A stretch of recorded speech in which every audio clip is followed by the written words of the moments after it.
अस्सलाम वालेकुम viewers, savings channel पर आपको खुश आमदीद कहते हैं। व्यूअर्स, आज की वीडियो में हम एक बहुत अहम सवाल का जवाब देने लगे हैं। ये सवाल हमसे मोहसिन अली साहब ने किया था, वो हमारे व्यूअर्स हैं, सब्सक्राइबर हैं।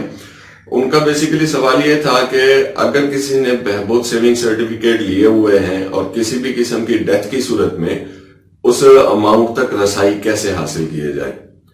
बहुत इंपॉर्टेंट सवाल है, जिंदगी और मौत पर हक है, तो इसका जवाब अभी हम देने वाले हैं। इससे पहले मैं गुजारिश करूंगा अपने चैनल पर नए आने वाले व्यूवर्स से कि हमारे चैनल को सब्सक्राइब करें और साथ बेल आइकन को भी प्रेस करें ताकि हमारी हर नई आने वाली अपडेट आपको फौरन मिल सके।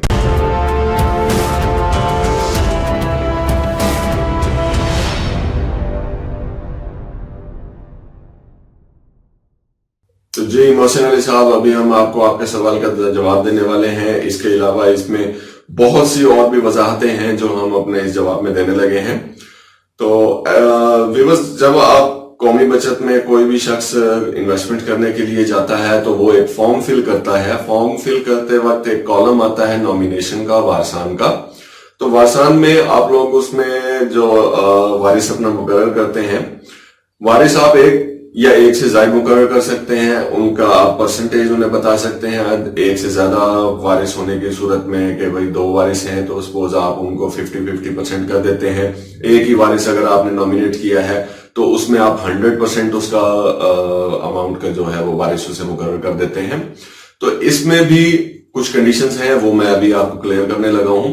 सपोज एक बंदे के 2 बच्चे हैं, औलाद में 2 हैं या 4 हैं, एक से ज्यादा हैं, और वो बंदा इन्वेस्टमेंट करते वक्त सिर्फ एक बच्चे को अपने नॉमिनेट कर देता है, एक वारिस को नॉमिनेट करता है, तो कानून इस बात को नहीं मानता।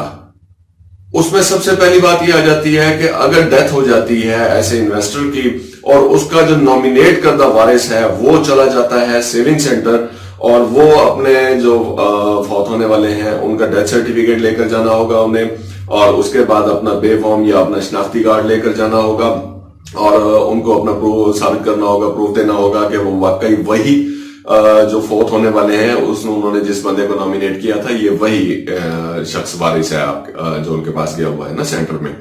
तो उनको ऐसी अमाउंट और मुनाफा वगैरह सब कुछ गवर्नमेंट नेशनल सेविंग्स जो है वो कर देती है।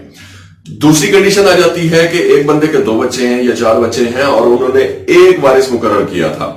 उस एक वारिस के जिसका उन्होंने मेंशन किया है उसके अलावा दूसरे बच्चों में से अगर कोई एक बच्चा भी, कोई एक वारिस भी कौमी बचत चला जाता है और कौमी बचत में जाके बताते हैं जी कि जो फौत होने वाला था उन्होंने नॉमिनेट हमारे एक बहन भाई में से या किसी एक बंदे को किया था, तो एक्चुअल में वारिस हम लोग भी हैं, हम 2-3 लोग और भी हैं, तो उस सूरत में पेमेंट स्टॉप हो जाती है। उसमें सबसे पहला मशवरा तो ये होगा ऐसी कंडीशंस में कि ऐसे सूरत हाल में कि जिन्हें जो वारसान है वो आपस में बैठ के तस्वीर कर लें और जिसे नॉमिनेट किया है वो पेमेंट ड्रॉ करके आपस में डिवाइड कर लें, जो कानूनन और इस्लाम की रूह से जो जिसका हक बनता है वो उसको उसका हक दिया जाए।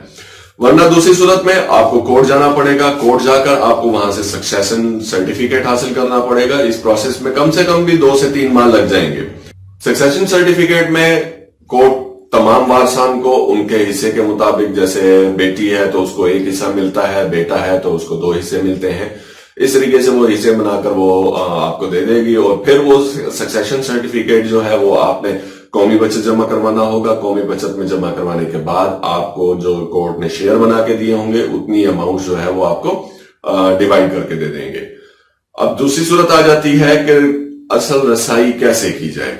तो उसमें सबसे पहली बात यह है कि जो कोई जिसकी बंदे की डेथ हो जाती है उसकी इन्वेस्टमेंट किस स्कीम में थी, किस तारीख में थी, उसके सर्टिफिकेट, उसका कोई डॉक्यूमेंट आपको अपने साथ लेकर कौमी बचत जाना होगा। और जो ब्रांचें हमारी कंप्यूटराइज्ड हो गई हैं वहां पे बहुत इजी हो गया है प्रोसेस। अब उसमें आप सिर्फ जाके इन्वेस्टर का नाम बताएंगे, इन्वेस्टर का शनाख्ती कार्ड नंबर बताएंगे, तो उन ऐसे लोगों की इन्वेस्टमेंट ट्रेस हो जाती है, फौरन ट्रेस हो जाती है। और जो ब्रांचें हमारी अभी तक कंप्यूटराइज्ड नहीं हुई वो मैनुअल ब्रांचें हैं, वहां ढूंढना पड़ता है, वहां थोड़ी तंगी होती है। तो इसमें ऐसी सूरत हाल में जहां पे नॉन कंप्यूटराइज्ड ब्रांचेस हैं तो वहां पे आप लोगों के लिए लाजिम है कि कम से कम आपको इतना मालूम होना चाहिए कि किस ब्रांच में आपके फौत होने वाले जो हैं उन्होंने किस ब्रांच में इन्वेस्टमेंट की हुई थी। सबसे पहली बात आपको ये मालूम होनी चाहिए। दूसरी चीज, अगर आपको कोई चीज नहीं मिलती तो कम से कम आपको इतना जरूर मालूम होना चाहिए कि वो उन्होंने किस स्कीम में इन्वेस्टमेंट की हुई थी। तीसरी बात, अगर आपको ये मालूम हो जाती है कि किस डेट को की थी, वो और बहुत ज्यादा इजी हो जाएगा। या आप ये सिर्फ बता दें कि अगर मंथली प्रॉफिट लेते हैं या 6 महीने बाद प्रॉफिट लेते हैं तो वो प्रॉफिट किस डेट को लेने के लिए आते थे, उससे भी बहुत आसानी हो जाएगी। तो इस मैनुअल जो तरीकाकार होता है कौमी बचत का, मैनुअल ब्रांचेस का, नॉन कंप्यूटराइज का, तो इसमें आपसे रिक्वेस्ट ये है कि ऐसी किसी भी सूरत में, बेशक वो कंप्यूटराइज्ड है या नॉन कंप्यूटराइज्ड है, तो आप वो पहले भी ऑफिसर इंचार्ज है वहां पे जो बैंक का स्टाफ है, कौमी बचत का स्टाफ है, उनसे आप थोड़ा सा जाके मिल लें और उनसे 2:30 बजे के बाद का टाइम ले लें। क्योंकि डीलिंग औकात में ऐसे काम करना मुश्किल हो जाता है। उसमें फिर ऐसे क्लाइंट्स भी ये कहते हैं जी कि स्टाफ का जो है वो बिहेवियर जो है वो बहुत ज्यादा रूड होता है, सही तरीके से बात नहीं करते, इनफैक्ट उनपे वर्कलोड बहुत ज्यादा होता है।